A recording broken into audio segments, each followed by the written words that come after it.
Ideas concern expectation is very interesting in the essay exam. The doctor is describing vertigo to this patient, but this patient is thinking, could it be stroke? And that doctor is so concerned about the medical part and is not really readdressing the patient's idea here. By the end of this consultation, the patient's still having this question unanswered. If you don't readdress that, then the problem is you're not going to pass the station. So these are common pitfalls that I've seen trainees make when it comes to ICE.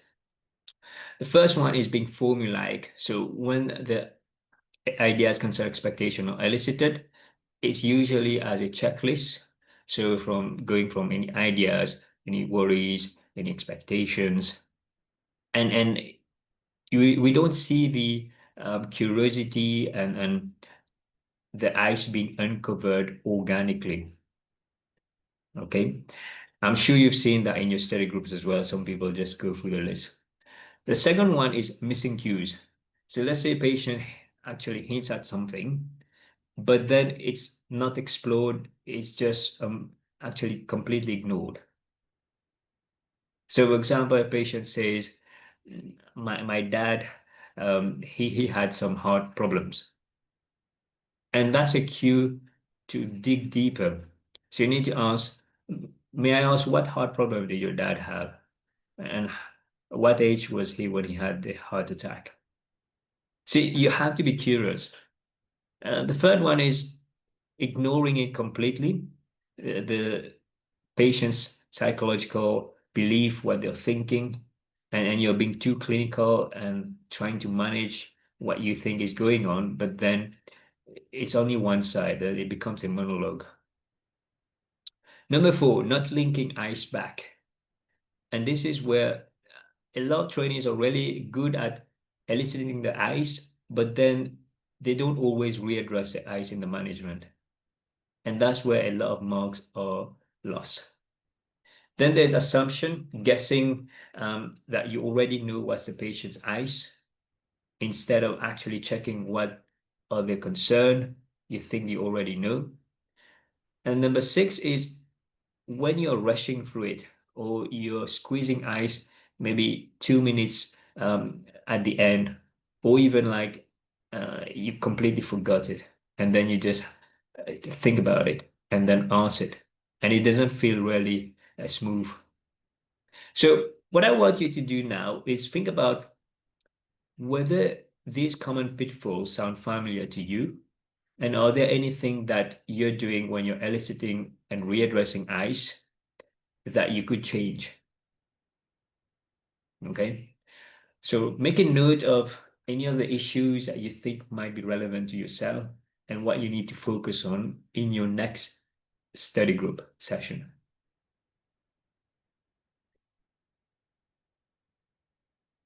Okay. So now let's talk about ideas. Ideas are what the patient believes is happening, their own explanation, their theory about the symptom. If, for example, a patient has got chest pain, they might think that this could be their heart. That's really common. The reason I'm taking time to explain you this is because I know some of you may confuse ideas with concern. So ideas are belief that the patients have. Okay. So how do you normally elicit ice? Now, ice could be elicited in different ways. When you're asking questions about the ideas, think about the question that you usually use and whether it's a good question or whether you might need to adapt your questioning. So a question that you could ask would be, what do you make of these symptoms? Or you could say, I have got some thoughts about this. Um, what do you think might be going on? I'd like to hear it from you.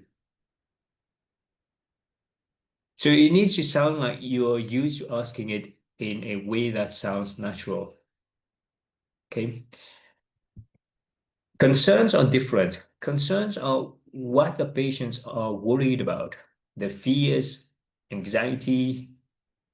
Usually, it's like an emotion they have when they think about it. So it could be I'm scared, it could be cancer.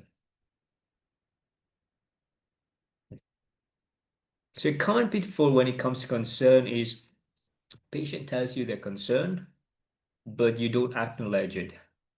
So, Dr. L, so what's been worrying you? I'm worried I might have cancer.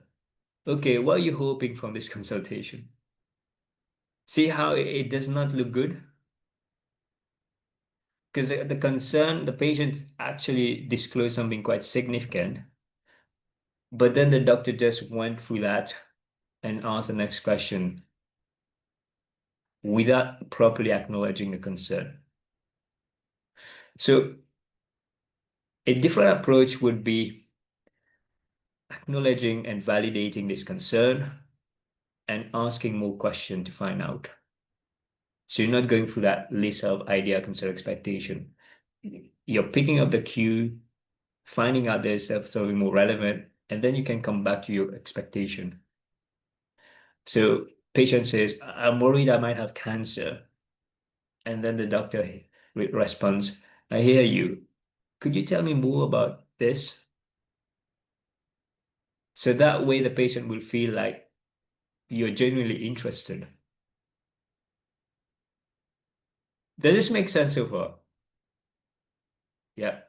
All right. Okay, so now expectation. Expectation is what are the patient hoping from the consultation, or what do they want? It's usually an outcome or some action that they anticipate. So for example, it could be, I was hoping for a scan with a referral. And how you ask expectation can actually make you lose marks. Sometimes I've heard trainees say, what did you expect? What are you expecting? So don't use the word expecting. It sounds confrontational because it's almost like you're challenging the patient, and there is a perception that it's a burden for you when you're asking that.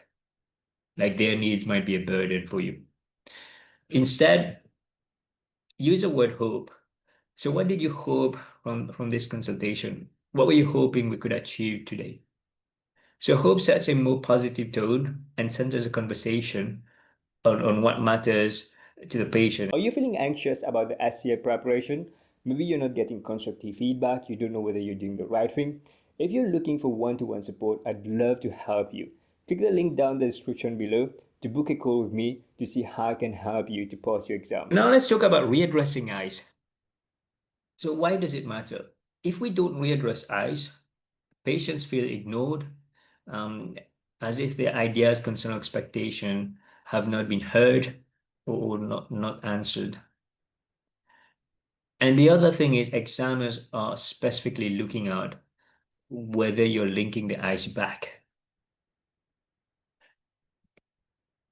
So eliciting eyes without readdressing it is like opening a door and walking away and you're leaving the door open. So whenever you're eliciting eyes, make sure that you close the loop, close the door. Otherwise, your patient will feel ignored and feel like you've not really answered what they're after.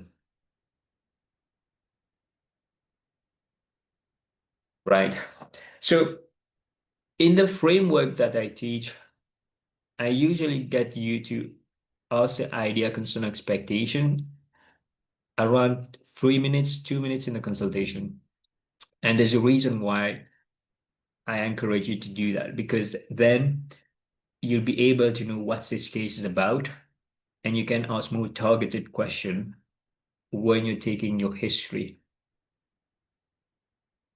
What's more important is that you make a mental note of the patient's health belief, what's the agenda, and then when you have gathered the history, fill in the three buckets, then you readdress the patient's ideas, concern, expectation. That's where you're going to achieve shared understanding. So you and the patient will be on the same page. If you skip that step, you don't achieve shared understanding, then it's very difficult for you to reach a shared decision making in the management. So make sure that you don't miss that. So how do we address ideas, concern, expectation? So these are examples, and you don't have to rigidly follow the same, but it's just to give you an example how you can do it and adapt it in your own style. So for the idea, you could actually bring it back, say, to a patient. You wondered if this could be a brain tumor. Having listened to you, I don't see signs of a brain tumor, as usually presents differently.